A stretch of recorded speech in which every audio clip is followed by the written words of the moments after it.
හැමදාම වෙනස් දේවල් අරගෙන එන ඔයාලට අද මම හිතුවා ටිකක් වෙනස් ආකාර දෙයක් අරන් එන්න. බැලු බැල්මට නිකම් පොල් එල්ලක් මේ අපිට ලංකාවේ ඕන කෙනෙක්ට දැක ගන්න පුළුවන් ශාකයක්. පොල් ගස.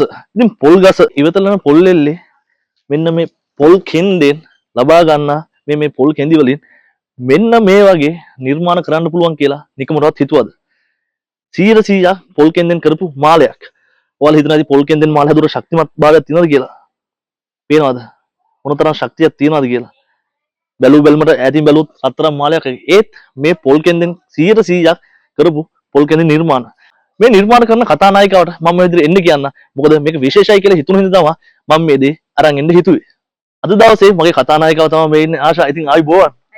ඉතින් මේ නිර්මාණ කරන්න කොහොමද පෙළඹුණේ? මේ ඉවතලන් නිකම් පොල් කෙන්දක්.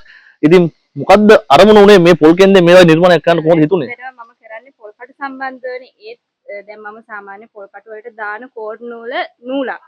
ඉතින් මට හිතුණා මම පොල් කෙඳි නිර්මාණ තියනවා දැකලා තියෙනවා. ඉතින් මට හිතුණා මගේ පොල් කට්ටත් එක්ක පොල් කෙඳි නූලක් දැම්මනම් මගේ මාල තවත් වටිනාකමක් වැඩි වෙනවා. ඒ වගේම ලස්සනකුත් වෙනවා.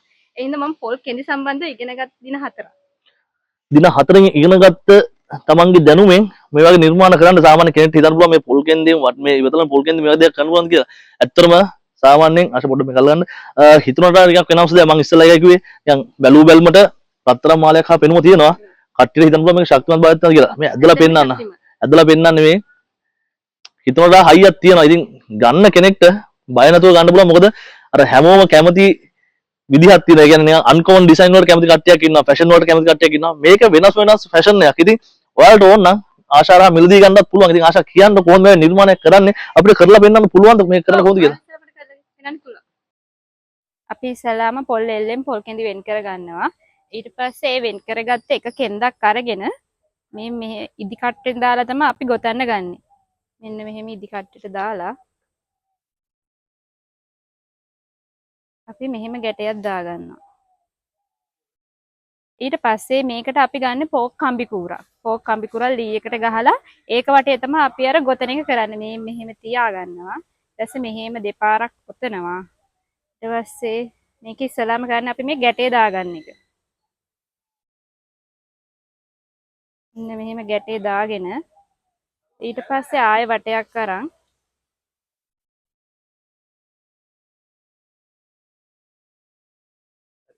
මේ විදියට ගොතාගත්ත මුද තමයි මේ පේන්නේ තියෙන්නේ. මේ ගොතලා මේ විදියට එකට මූට්ටු කරලා තමයි මේ වගේ චේන් එකක් අපි හදාගන්නේ. කෙනෙක්ට හිතෙන්න පුළුවන් මේක ගොතලත් සවි ශක්තිමත්ද කියලා. ආශා මේක කිසිම ඇලවීමක් කරලා නැහැ කිසිම ගම් වර්ගයක් භාවිත කරලා නැහැ. අන්න ඒකයි විශේෂත්වය කිසිම මැලියම් වර්ගයක් භාවිත කරලා නැහැ. හිතා ගන්න පුළුවන් සවි ශක්තිය. මේ ඇදලා පෙන්නන්නේ. ඉතින් අවශ්‍ය කෙනෙක් ඉන්නවා නම් කියන්න මොකද පොළොන්නරුව වෙන දක්ෂ තරුණියක් ලංකාවේ කොහෙවත් නැහැ මේ දේවල් මිලදී ගන්න. ඉතින් අන්න ඒ හින්දාමයි මම මේ දේ අරන් එන්න හිතුවේ. මොකද ගමේ දෙයක් ලෝකෙට අරන් ගිහිල්ලා ලෝකේ කෙනෙක් ලංකාවට ඇවිල්ලා මේ දේවල් මිලදී ගන්නවා නම් අපේ කෙනෙක් කවදාද ලෝකෙ දිනනවා අන්න ඒකයි සතුට. ඉතින් විශේෂ දෙයක් පොළොන්නරුවේ පළවෙනි වතාවට කැමති කෙනෙක් ඉන්නවා නම් කියන්න පොල් කෙඳි ආශ්‍රිත නිර්මාණ විතරක් නෙවෙයි පොල් කටු ආශ්‍රිත නිර්මාණත් මේකෙන් මිලදී ගන්න පුළුවන්. ආශා කෙනෙක්ට ප්‍රශ්නයක් එන්න පුළුවන් කාලේ පාචියේදී මේක අවපාට වෙනවද කියලා. ඒකවත් විසඳුමක් තියනවද? ඇත්තටම අවපාට වෙනවා. ඒකට අපි කරන්නේ දෙහි යුෂ අරගෙන මේකේ හොඳට තවරනවා. එතකොට ආයේ මේ තිබ්බ පාට මේක එනවා. ඒ කියන්නේ මේක කාලයක් ඇද්දි කළු පාට වෙනවා දාඩියටත් එක්ක. ඒක නැති කරන් තමයි දෙහි යුෂ පාවිච්චි කරලා මේක ගාපට පස්සේ මේක අර තිබ්බ තත්ත්වෙට වෙනවා. ඒකවත් විසඳුමක් තියෙනවා. ඉතින් 100%ක් අපේ දෙයක්. කැමති කෙනෙක් ඉන්නවා නම් මේ සම්බන්ධ කරගන්න. ඉතින් අපේ දෙයක් ලෝකෙට අරන් යන එක තමයි එකම සතුට. ඉතින් පොළොන්නරුවේ වුණාට දැන් නම් ඉන්නේ කෑගල්ලේ.